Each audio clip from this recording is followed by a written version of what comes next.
எனக்கு வந்து ஒரு பொண்ணு மெயில் பண்ணியிருந்தா. என்னன்னா, அவளோட ஹஸ்பண்ட் வந்து சிங்கப்பூர்ல ஒர்க் பண்றாராம். அரேஞ்ச்டு மேரேஜ் அவங்களுக்கு. இந்த பொண்ணை வந்து அவர் எதுலையுமே புகழவே மாட்டாராம். நீ நல்லா இருக்கணும், ரொம்ப அழகா ட்ரெஸ் பண்ணி போய் நின்னா கூட அவர் ஒண்ணுமே கண்டுக்கவே மாட்டாராம். அவர் ஃபோக்கஸ் ஃபுல்லா குழந்தைங்க மேலேயும், குழந்தைங்க படிப்பு ஃபியூச்சர் மேலதான் இருக்குமா. இந்த பொண்ணு என்ன பண்ணிருக்கா, ஒரு பையனோட ஃபேஸ்புக்ல வந்து மெசஞ்சர்ல சேட் பண்ணிருக்கா. இவளோட அந்த ப்ரொஃபைல் போட்டோ எடுத்து அந்த பையன் வந்து ரொம்ப நீங்க அழகா இருக்கீங்க அப்படின்னு சொல்லி போட்டிருக்கா. இவன் அண்ணான்னு பேசியிருக்கா, அவனும் தங்கச்சின்னு தான் பேசியிருக்கான். அந்த போட்டோ எடுத்து போட்டிருக்கான். அண்ணான்னு சொன்னானே நம்ம எல்லாரும் தங்கச்சி ஆயிடுவோம் இல்லையா, உருகிடுவோம். அந்த மாதிரி அந்த பொண்ணு உருகிட்டா.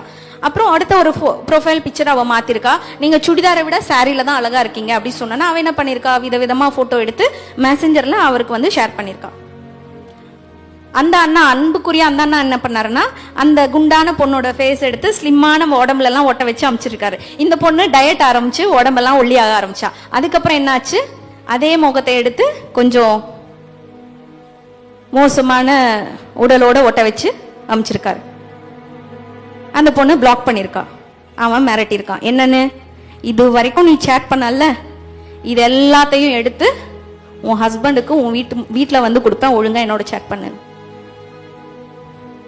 என்ன பண்ணுவா அவ?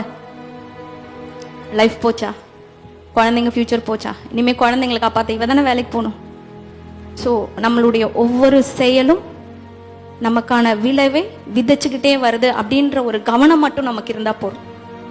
ஆண்களை நம்ம வந்து எதிர்பாலினமாவோ விரோதியாவோ ஏதோ அவங்கள நம்ம டீஸ் பண்ணதான் வராங்கன்னு அப்படிலாம் பார்க்கவே வேணாம்.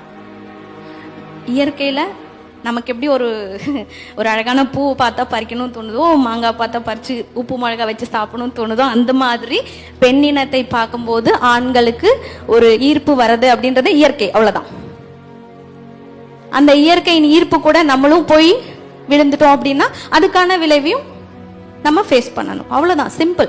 நீ காதல் கல்யாணம் பண்றியோ, நீ படிக்கிறியோ, இல்ல நீ பாஸ் ஆறியோ, நீ என்ன வேணா பண்றியோ, அதெல்லாம் பிரச்சனை இல்லை. ஆனா இயற்கையில இதுதான் விதி, இது இப்படிதான் நடக்கும் அப்படின்றத புரிஞ்சுக்கிட்டோம்னா போதும். நம்மளுடைய மனம் என்பது என்னன்றதும் இதே மாதிரியான மனம் தான் எதிர்பாலனுக்கும் இருக்கு அப்படின்றத புரிஞ்சிடுச்சு அப்படின்னா, இந்த மூச்சை ஆழமா நிதானமா எடுக்க நம்ம கத்துக்கிட்டோம் அப்படின்னா ஒரு விவேகமான மனிதராக நம்ம வாழ்ந்து போக முடியும். தினமும் ஒரு 15 நிமிஷம் ஏதாவது ஒரு புது விஷயத்த நம்ம கத்துக்கணும். அது மனம் சார்ந்து இருக்கலாம், உடல் சார்ந்து இருக்கலாம், அறிவியல் சார்ந்து இருக்கலாம், சமையலாக இருக்கலாம், ஆண்களுடைய மனநிலை பத்தி இருக்கலாம். ஏதோ ஒண்ணு ஒரு 15 நிமிஷம் ஒரு புது விஷயத்த, புது டாபிக்கை நம்ம கத்துக்கணும். ஏன்னா எனக்கு எல்லாம் தெரியும்ன்ற ஈகோ அப்பதான் அங்க உடையும். நம்ம எப்பவுமே டவுன் டு எர்த் இருக்கிறதுக்கு மிக முக்கிய காரணமாக அது இருக்கும். உங்கள் சொற்பொழிவில் நாங்கள் எடுத்துக்கொண்டு செல்லும் கருத்துக்களில் ஒன்று, எண்ணங்கள் நான் அல்ல, அதை காணும் காட்சிதான் நான். உங்கள் முகப்பொழிவுக்கு முன்னால் உங்கள் மன காரணமே என்று நம்புகிறோம். இந்த உலக மகளிர் தினத்தை வேறு பார்வையில் பார்க்க வைத்து விட்டீர்கள். எங்கள் சுதந்திரம் ஆண்களுக்கு நிகரல்ல, நாங்கள் யார் என்பதையும் எங்கள் மன அழுத்தத்திலிருந்து வெளிவருவதே உண்மையான சுதந்திரம் என்று